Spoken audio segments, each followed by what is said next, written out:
समय समय परिवर्तनशील एवं समय स्रोतरे प्रवाहित समस्त प्राणी प्रत्येक जिनिस मध्य परिवर्तनशील। समयक्रमे मनीष जटिलरू जटिलतर हेबारे लागिछि, किंतु प्रकृति परिवर्तनशील हेले मध्य एबे भी ता मध्ये सरलतार सुगंध रहिछि।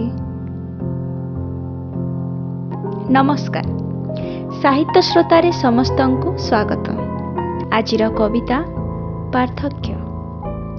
लेखिका तांकर छोट कवितारे प्रकृति एवं मनीष गुण मध्यरे थिबा पार्थक्य को वर्णना करिसंती।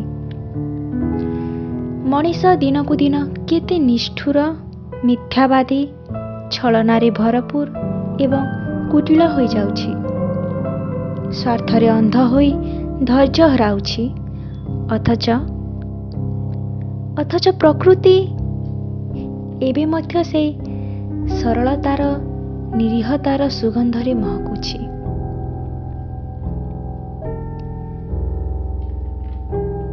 चलंतु आजिर कविता सुनिबा।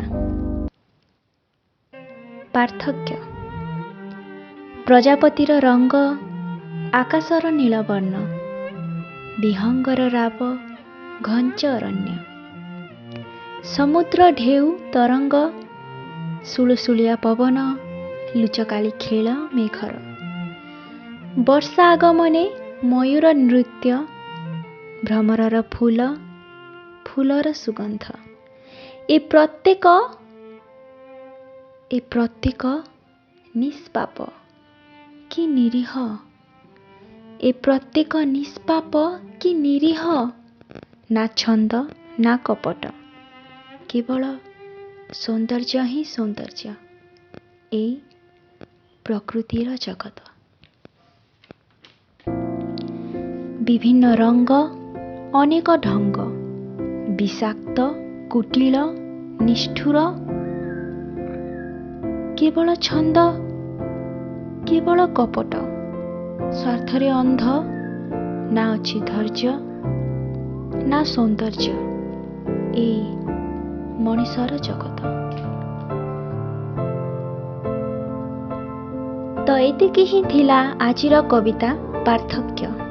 भल लागिले लाइक करि दियंतु एवं जो माने सब्सक्राइब करि नाहंती सब्सक्राइब करि दियंतु, कारण आपण मानक लाइक एवं सब्सक्राइब साहित्य श्रोता को आग को बढ़िबारे अनेक प्रेरणा देव।